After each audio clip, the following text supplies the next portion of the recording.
The 15th of February 2020, early morning. Hollywood Hills, Los Angeles, renowned psychotherapist Amy Harwick was found unconscious in the backyard of her own villa. She had fallen from her third floor balcony and later died at the hospital. At first, it looked like an accident, but the medical examiner soon found clear strangulation marks on her neck, multiple injuries on her arms and body, and signs of a violent struggle in her bedroom. That meant Amy had been attacked before she fell. At the scene, investigators also discovered a syringe containing a dark liquid. Lab tests later showed it held a concentrated dose of nicotine. Police suspected the killer may have originally planned a different method of murder. Even stranger, Amy had repeatedly told friends before her death if anything suddenly happened to her. The first person to investigate should be her ex-boyfriend, who had been stalking her for years. She had filed police reports, obtained a restraining order, bought pepper spray, and even made arrangements for her own funeral in advance. Yet, despite all that, the danger still made its way into her home. Police later found blood on shattered glass, skin tissue under Amy's fingernails, and surveillance footage from a neighbor's camera that captured a man sneaking into the villa before the attack. That man was the ex-boyfriend she feared most. Why did he enter Amy's bedroom on Valentine's night, hours before she got home? What was that syringe originally meant for? And why had Amy already predicted that she might die at his hands? This case begins with the dangerous relationship that had ended years earlier, but it never truly ended. Amy Harwick was born in 1981. She was adopted as an infant by a couple in Pennsylvania. From a young age, Amy showed strong independence. After high school, she left home and moved to Los Angeles on her own. At that time, she had no prominent background and little financial support. To pay for tuition and living expenses, she worked as a bartender, a dancer, and appeared in nightclub shows and magazine shoots. With her striking looks, she became a model for magazines like Playboy, but Amy was never satisfied with being known only for her appearance. What truly interested her was human emotion, desire, and the uncomfortable questions people avoid in intimate relationships. She first studied psychology at California State Polytechnic University, then earned a master's degree in clinical psychology, and later completed doctoral training in human sexuality. After years of study and professional certification, she became a licensed psychotherapist. Amy's work went beyond listening to ordinary relationship troubles. Her clients included people suffering from chronic anxiety and depression. Some had lost themselves in marriage. Others lived under control, humiliation, or even violence, unsure how to leave. Amy had a gift for helping these people rebuild a sense of safety. Colleagues saw her as both professionally competent and genuinely committed to understanding her clients' situations. Many of those she helped later recalled that Amy never told them what to do from a position of superiority. She listened carefully, helped them see the problems in their relationships, then guided them to rediscover their own ability to make decisions. As her reputation grew, Amy appeared on podcasts, television shows, and online videos, speaking openly about intimacy, mental health, and sex education. In 2014, she published a women's health book focused on sexuality. These experiences made her a well-known psychotherapist and public educator in Hollywood. Amy once said that as a young woman, she had devoured true fake crime books, stories of serial killers, and the darker sides of human behavior. She wasn't fascinated by violence. She wanted to understand, why does a person harm the ones closest to them? How does control gradually turn into violence? Why does an ended relationship continue to threaten someone's life? Those questions later became central to her professional work, but no one expected that the dangers Amy studied and helped others face would eventually enter her own life. In public, she was confident, intelligent, and successful. But in her intimate relationships, she had experienced beatings, strangulation, stalking, and illegal break-ins. She understood the definition of an abusive relationship. She knew that abusers often continue to harass after a breakup. She documented injuries, sought police help, and successfully obtained a restraining order. But legal papers can restrict a person's actions. They cannot erase obsession. Years later, when the man who had hurt her reappeared, Amy quickly realized the past had not truly ended. She began buying self-defense items. She shared her fears with friends.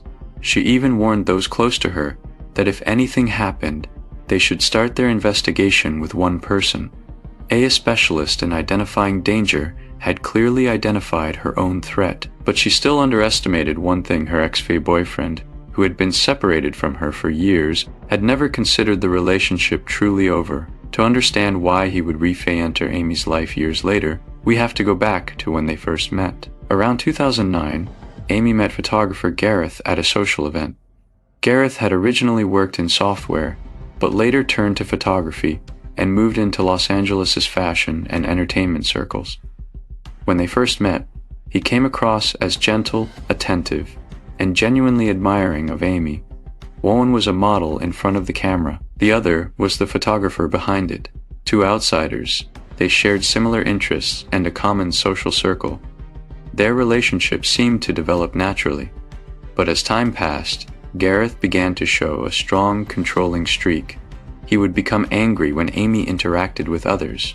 He constantly demanded to know her whereabouts. He escalated ordinary disagreements into intense confrontations. At first, Amy may have seen these as jealousy or just personality clashes, but over time, arguments evolved into physical violence. According to Amy's later records, Gareth pushed her to the ground, punched her, and slammed her head against the floor and walls. He also covered her mouth to stop her from screaming. The most dangerous behavior was choking her. In one incident, Gareth pinned Amy down and compressed her neck, preventing her from breathing. In another argument, he used similar force, accompanied by shoving and beating. After each violent episode, Gareth would immediately change his demeanor. He apologized, he cried, he promised it would never happen again. He begged Amy to forgive him. This cycle made the relationship increasingly hard to escape. After the abuse, he would act like a man who had lost control and deeply regretted it.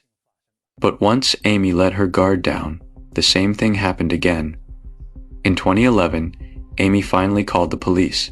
She began documenting the dates, photos, and written accounts of the injuries she had suffered. That included physical bruises and the specific details of Gareth's attacks. She also told police that Gareth had once pushed her out of a car near a highway. Even after the relationship had clearly soured, he still refused to accept the breakup. After they separated, Gareth continued, trying to stay in Amy's life. In 2012, Amy again asked the court for help. She accused Gareth of entering her residence without permission multiple times. Once, he smashed picture frames inside the house. Another time, he left large numbers of flowers and messages at her door.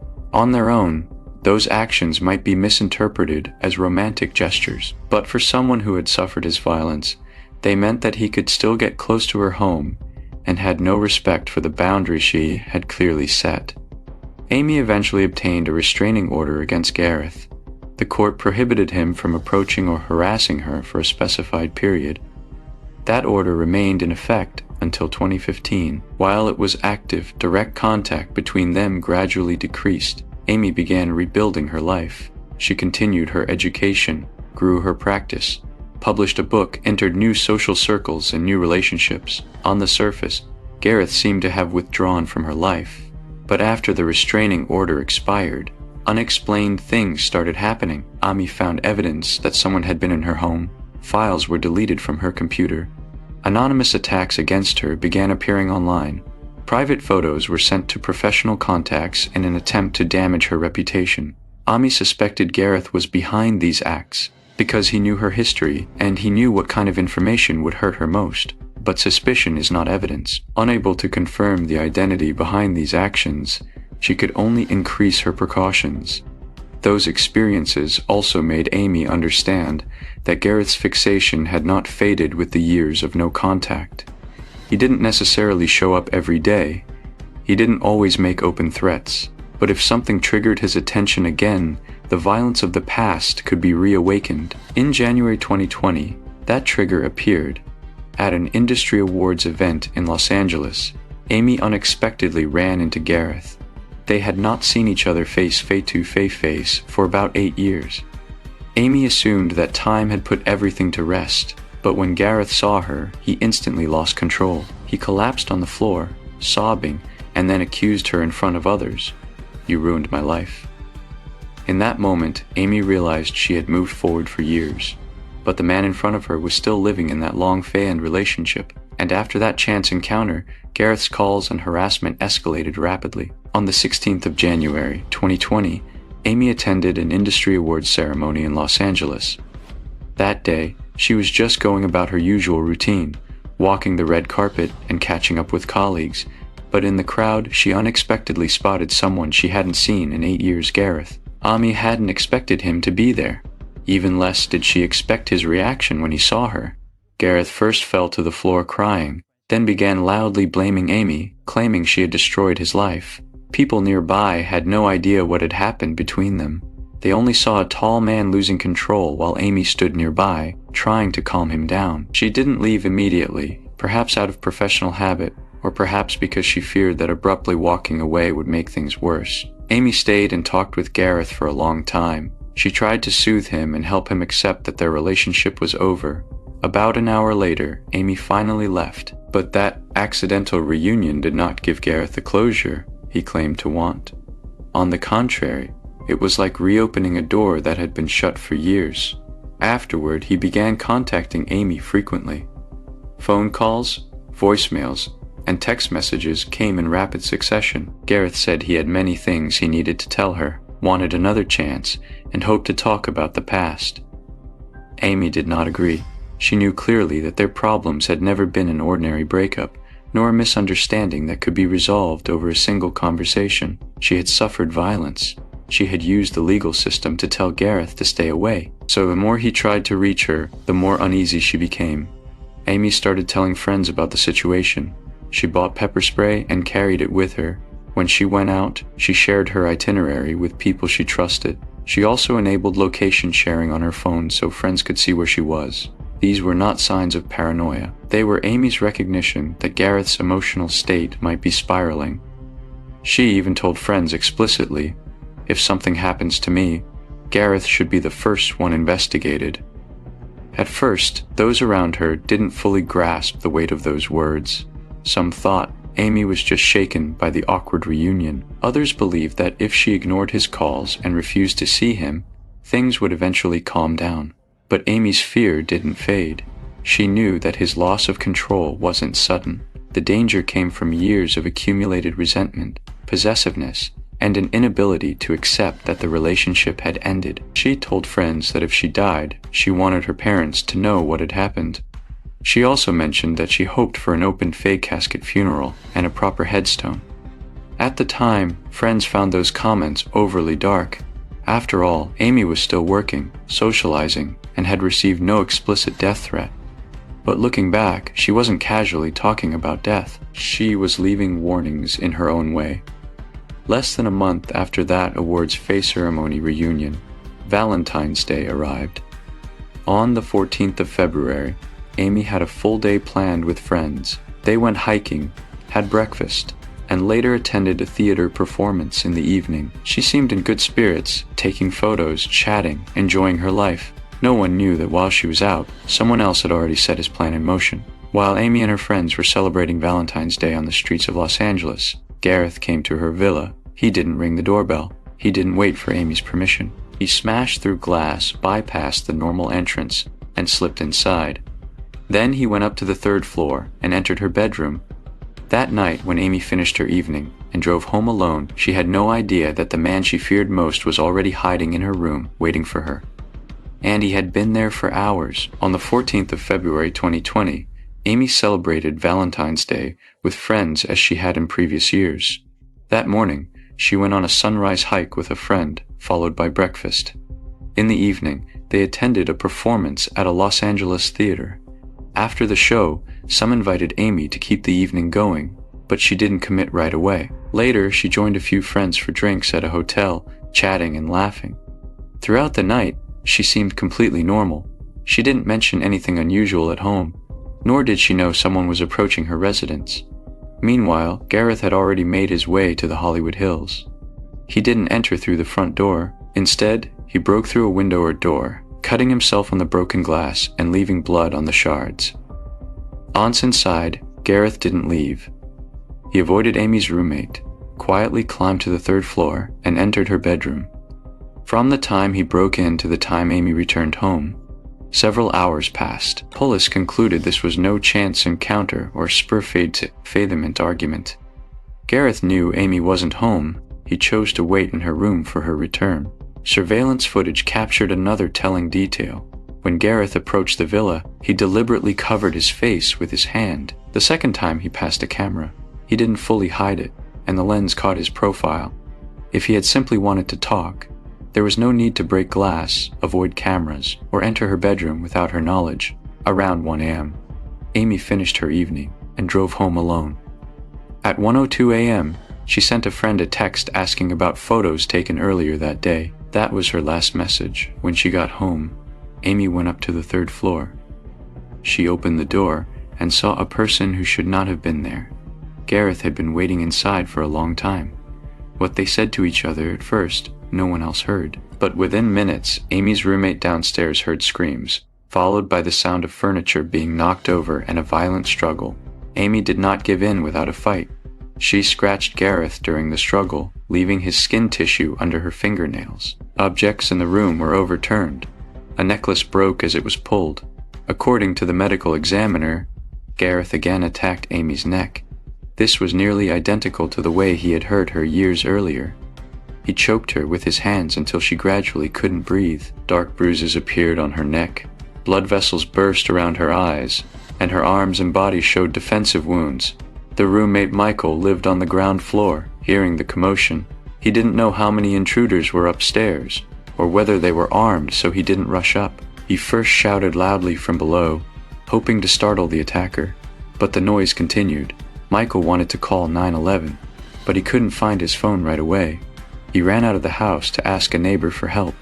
In his haste, he didn't grab his keys, so he had to climb over the fence. Surveillance later showed him frantically knocking on a neighbor's door, corroborating his account. While Michael was away seeking help, the struggle on the 3rd floor continued. Prosecutors argued that Gareth ultimately pushed the already weakened Amy over the balcony railing. She fell about 6 meters, 20 feet, and landed hard in the backyard. Gareth then fled the villa. By the time police arrived, he was gone, but the bedroom and the broken glass had left evidence he couldn't erase. Police also found a syringe with a brownish liquid near the balcony. Later testing revealed it contained a high concentration of nicotine. That raised a new question for investigators. Had Gareth brought that syringe to harm Amy when he broke in? If so, why wasn't it used? And why did he resort to choking and pushing her off the balcony? A much more direct form of violence. The syringe never fully revealed his original plan, but it proved that when he entered Amy's home, he likely had more in mind than a simple conversation. As physical evidence was gathered piece by piece, the attack inside that closed bedroom began to be reconstructed. After the murder, the first thing police needed to determine was whether the roommate, Michael, had been involved. He was the only person at the scene who could give an account, and he had scrapes on his body. When officers arrived, he couldn't even open the front gate properly, forcing them to climb over the fence. Those details initially made him look suspicious, but neighborhood surveillance quickly confirmed that around 1:08 a.m., Michael had indeed been seen frantically knocking on a neighbor's door, trying to find someone to call 911. The wounds on his body were consistent with scrapes from climbing a fence. More importantly, when Amy was attacked, someone else's blood was left upstairs. Police collected blood samples from the broken glass at the point of entry. Testing showed the blood was neither Amy's nor Michael's. The DNA pointed to Gareth. That meant he had cut himself on the glass while breaking in and left his own blood at the scene. At the same time, forensic technicians recovered male skin tissue from underneath Amy's fingernails. DNA testing again matched Gareth. That evidence showed that Amy had physically resisted him in her final moments. Gareth wasn't someone police later connected through past conflicts alone. He had direct physical contact with Amy. Neighbors' surveillance cameras further filled in his movements. The footage showed a man appearing near the villa twice before the attack. The first time, he deliberately covered his face, leaving only a vague silhouette.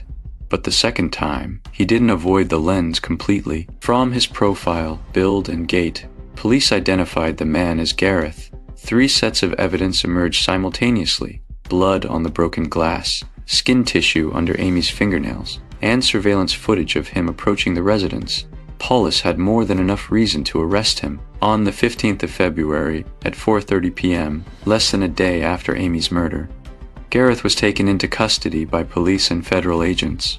When arrested, he had obvious bruises around his eyes. Police asked how he got those injuries. Gareth explained that noise from a neighbor's renovation had kept him from sleeping well for a long time, which made his eyes look bad, but that explanation didn't account for the clearly impact-related bruises.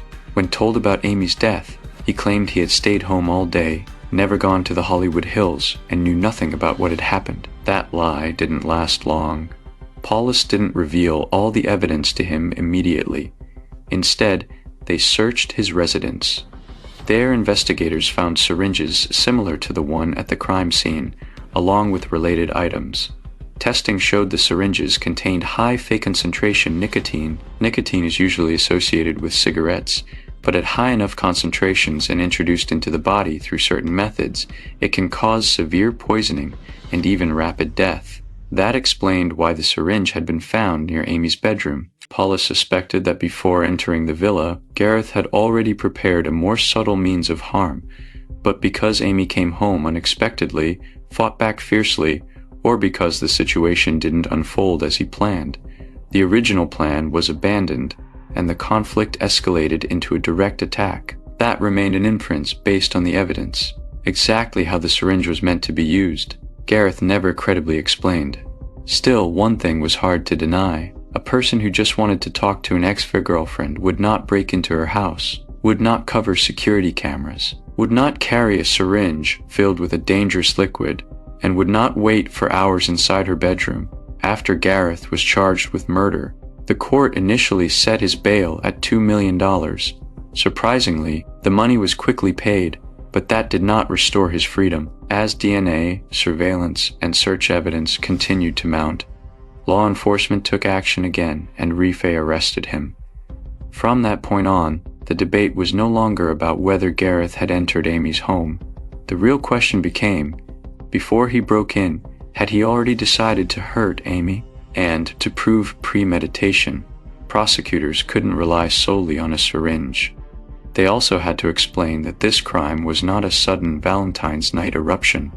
It was the outcome of a year's long, escalating obsession that finally spun out of control. After Gareth was charged with first-degree murder, the real challenge for the prosecution was no longer proving he was at the scene.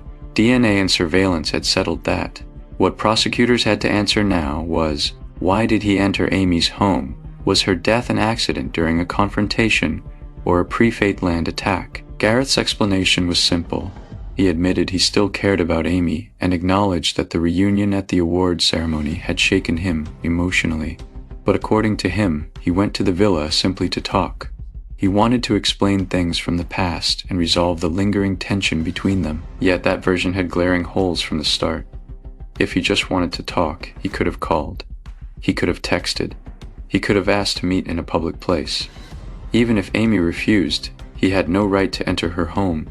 But the way Gareth chose to do it was to break the glass while Amy was out, avoid the normal entrance, and go straight to her bedroom. He also deliberately shielded his face from cameras and wore gloves. Those actions didn't look like someone who was emotionally upset and spontaneously came to reconcile. They looked like someone who didn't want to be identified and didn't want to leave traces. Prosecutors placed special emphasis on the time he spent waiting in the room. Given Amy's schedule that day, Gareth entered the villa while she was still out with friends. He had no way of knowing she would return within minutes. Yet, he stayed in the bedroom and waited for hours. That showed he wasn't someone who lost control in a chance encounter. He arrived early, chose a concealed position, waited patiently for her to come home alone. In other words, before they even met, Gareth had already completed the most critical step. He placed himself inside a closed space where only he and Amy existed. The syringe also made the just talking explanation even less plausible. The high concentration nicotine in that syringe was not an ordinary household item. Investigators considered it clearly dangerous. If Gareth had intended to harm himself, there was no reason to bring it into Amy's bedroom. If he wanted to talk, there was even less reason to carry such an item while breaking in. Prosecutors couldn't prove exactly how he intended to use the syringe, but it at least showed that before coming to the villa, Gareth had already considered some form of serious harm. The events at the scene likely did not go according to his plan. Amy came home and found him. She didn't comply, nor did she have a calm conversation. The conflict exploded immediately. The signs of struggle in the room, the broken items, the snapped necklace, the skin under Amy's nails, all showed she fought back intensely. The method Gareth had originally planned may have become impossible, so he reverted to the form of violence he knew best, choking Amy. It wasn't the first time he had done that. During their relationship, Amy had documented multiple instances of choking. Those earlier records showed that when angry, Gareth would control her by compressing her neck, cutting off her breath, and her ability to call for help. Years later, when he broke back into Amy's life, he used the same method. That led prosecutors to believe the attack on the night of the murder was not entirely unpredictable. Past violence had already shown Gareth's pattern of reaction to rejection, and the reunion in January 2020 had reactivated that danger. At the awards ceremony, he had publicly blamed Amy for ruining his life. Afterward, he kept demanding to reconnect. When Amy refused, he didn't accept the boundary. Instead, he began projecting his own pain and failures back onto her. What Gareth couldn't accept was not just that they wouldn't get back together. It was that Amy had built a life that no longer needed him. Her career was flourishing. She had new friends and relationships. She was recognized in her field. Meanwhile, Gareth was still stuck in the resentment of years past. Prosecutors argued that this long face-standing obsession had ultimately turned into revenge. He entered the villa not to hear what Amy had to say, because Amy had already given him her answer. The relationship was over. She didn't want to see him. She didn't allow him back into her life. So Gareth bypassed her consent. First, he broke into her house. Then he forced her to face him. When Amy still refused, the so-called talk became violence. And after the violence ended, Gareth didn't call for help or try to save Amy. He fled immediately and continued to deny he had ever been there. Those actions further demonstrated that he knew exactly what had happened and knew he had to evade police. Nevertheless, faced with the timeline prosecutors had assembled, Gareth continued to deny murder. His defense team offered an alternative explanation. They admitted he had illegally entered the villa and had a confrontation with Amy, but they argued that her death was not intentional. The trial would center on 3 questions. Whose syringe was that? Why did Amy fall from the balcony? And did a man who wore gloves, hid from cameras, and waited in a bedroom for hours really just want to talk? By the time the case went to trial, the defense no longer denied that Gareth had entered Amy's home. DNA, surveillance, and physical evidence had made that unavoidable. What they tried to get the jury to believe was this: Gareth had broken in, but he hadn't gone there with murderous intent. Amy's death was an accident. First, the defense argued that after the awards face ceremony reunion, Gareth's mental state had deteriorated rapidly. He suffered from chronic insomnia, depression, and severe emotional lows. On Valentine's night, he went to Amy's house simply to talk face-to-face and resolve the issues that had been left unsaid for years. But prosecutors immediately pointed out a person who genuinely wants to talk doesn't choose a time when the other person is out, break glass, and hide in the bedroom, nor does he deliberately shield his face from cameras. Next, the defense turned to the syringe. They claimed the high fake concentration, nicotine, wasn't meant to harm Amy. Gareth had planned to use it on himself. According to that version, he was suicidal and intended to end his life after seeing Amy, but that explanation raised new problems. If the syringe was for himself, why didn't he leave it at his own place? Why bring it into the home of an ex-fake girlfriend who had a restraining order and had clearly refused contact? The defense never gave a credible answer. Finally, they shifted the focus to the balcony. The defense lawyer suggested that Amy may have climbed onto the railing during the struggle and lost her balance, falling accidentally. To support that, they showed a photo of Amy standing near the balcony railing, taken at some point in the past. They argued this proved she had a habit of being close to the edge. However, the photo had no clear date and didn't reflect what happened that night. Forensic evidence showed that Amy had been severely assaulted before the fall. Her neck had been compressed with force, her body had multiple injuries, her breathing and consciousness were likely already compromised. Prosecutors asked, why would a woman who had just been choked, weakened, and in a violent struggle suddenly decide to climb onto the balcony railing in the middle of the night? Even if she had once posed near the railing during the day, that didn't mean the fall was her own choice. The defense then offered another possibility: Amy attacked first, and Gareth was only defending himself. That claim caused visible tension in the courtroom. In terms of size, Gareth stood nearly 6'4" and weighed far more than Amy. Her injuries were not consistent with simple self-aid defense. More importantly, after Amy fell, Gareth didn't call emergency services. He didn't stay to explain or check if she was alive. He ran away. Then he lied to police, saying he had never left his home that day. Prosecutors argued that behavior didn't look like someone panicked over an accident. It looked like someone who knew what he had just done and understood that the evidence at the scene would link him to Amy's death. The trial lasted for days. The defense kept offering new possibilities, but none of them formed a complete, credible narrative. Each explanation addressed only one issue while creating more contradictions. He said he just wanted to talk, yet he broke in secretly. He said the syringe was for suicide, yet he brought it to Amy's bedroom. He said Amy fell accidentally, yet couldn't explain the strangulation marks and defensive wounds. He said he acted in self-aid defense, yet he fled and denied being there. But what truly gave prosecutors the upper hand wasn't just those gaps. It was a recorded conversation Gareth had in jail after his arrest. In that recording, he talked about his future with a tone of near certainty. He seemed to already know he would never leave prison.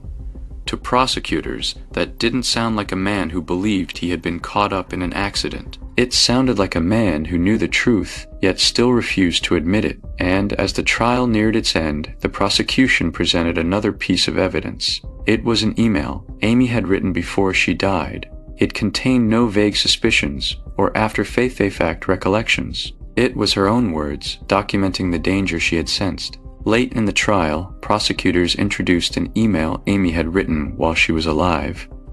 That email wasn't prepared for the case, nor was it a statement assembled by friends after her death.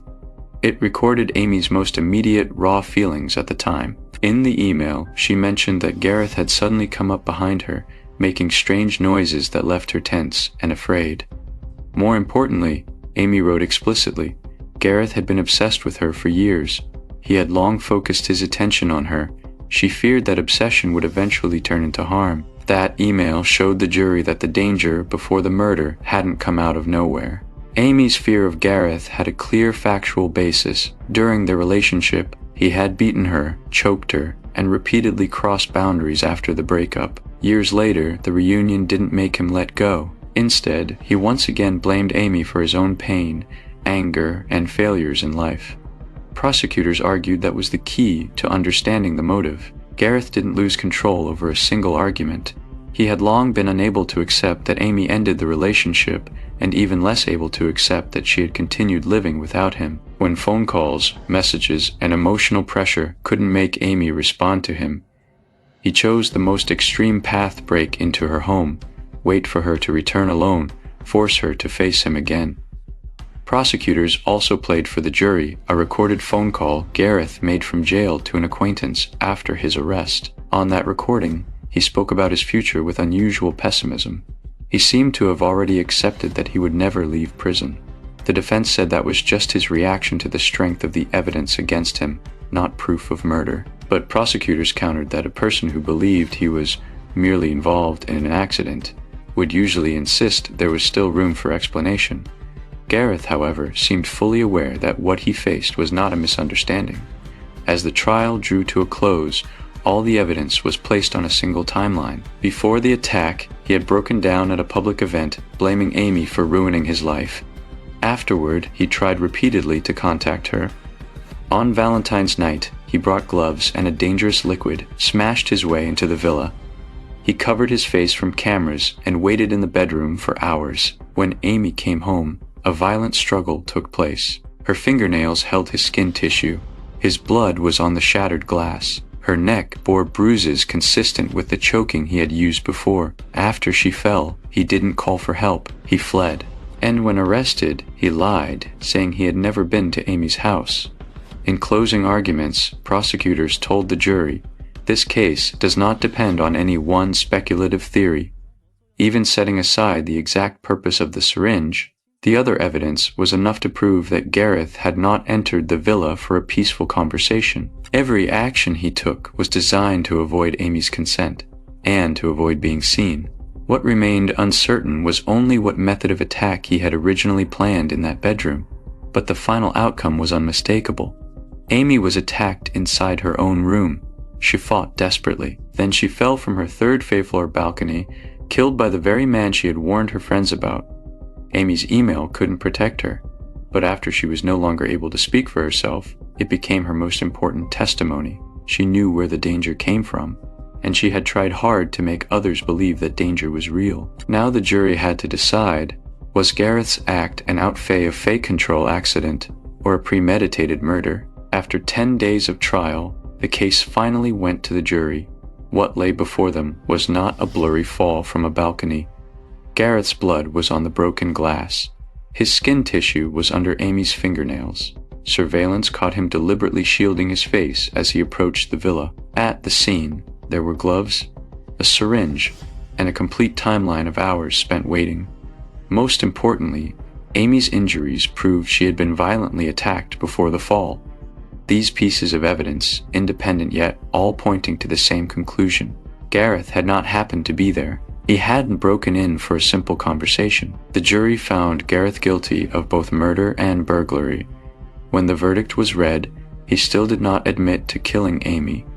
Throughout the trial, he had tried to frame the case as an accident and his intrusion as an emotional mistake. But the court found that those explanations could not overcome his preparatory actions, nor his flight and lies afterward. In 2023, Gareth was sentenced to life in prison without the possibility of parole. That meant he would never have a chance to return to society. The court also ordered him to pay part of the funeral expenses and other restitution related to the case. For Amy's family, the verdict ended a long judicial process, but it could not bring back their daughter. Amy's mother said after the trial that Gareth had not only taken Amy's life, but had also forever changed the entire family. She had lost not just a child. She had lost a daughter who cared for others, built her own career, and should have had many more years to live. Amy's friends and those she had helped also publicly expressed their grief. They remembered, not the victim who fell from a balcony in the news, but the person who listened, helped people face trauma, and worked to make intimate relationships safer. She had helped many women recognize the dangers of control, harassment, and violence. Yet when the same danger came to her, the protective measures in place did not stop Gareth in time. A restraining order had once existed. Police records had been made. Friends knew who she feared. But when the order expired and he resurfaced, Amy could only rely on pepper spray, location sharing, and the vigilance of those around her. Those measures could document danger, but they could rarely stop a person determined to cross every line before violence erupted. After the case, Amy's supporters began promoting initiatives in her name, aiming to strengthen protections for victims of domestic violence and stalking. That included extending the duration of restraining orders and imposing stricter monitoring on those who had committed serious violence, repeated harassment, or violated court orders. Because this case exposed not just one ex-fey boyfriend who couldn't accept a breakup, it revealed a more dangerous pattern. The abuser sees a partner's departure as betrayal. He views her regained freedom as an insult to himself. When control fails, harassment may escalate to stalking. When stalking doesn't force her back, violence can become the final act of retaliation. Gareth was ultimately punished by law. But that punishment came too late. It could only address the murder already committed. It could not answer the heavier question. At the time, Amy repeatedly called police, kept records, and explicitly named the person she feared. Was there ever a moment when a real chance existed to stop the tragedy? After Amy's death, many people asked, since she had already sensed that Gareth might hurt her, why didn't she get further away? But that question ignores a crucial fact. Amy had already ended the relationship long before. She had called the police, preserved evidence, obtained a restraining order, and told her friends about her fears. She did not stay close to Gareth. The one who refused to leave was Gareth. For him, the breakup was not the end of a relationship. It was a humiliation after losing control. He could not accept that Amy had a new career, new friends, and a life entirely separate from his. So this case cannot be explained as loving too deeply.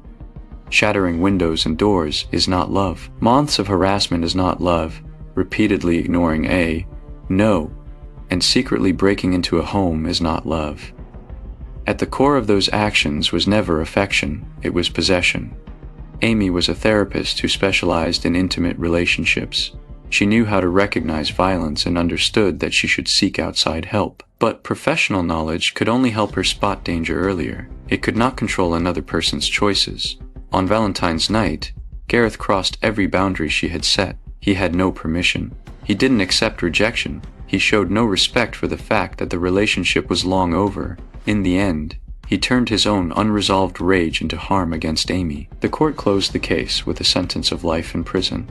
But for Amy's family, closure only meant the perpetrator was punished. It did not mean the person they lost could come back. She could have continued writing, working, and helping others who were struggling in dangerous relationships. Now, people can only revisit her own words and experiences to recognize the warnings that are too easily overlooked: relentless contact that pushes past boundaries, an obsession that cannot accept a breakup, long-term stalking and surveillance, and the repeated use of choking. These behaviors are not ordinary relationship disputes. They may signal that danger is escalating. Amy foresaw her own ending. But what truly deserves reflection is not why she failed to escape. It is whether, when someone has repeatedly sounded the alarm, we have taken her seriously enough.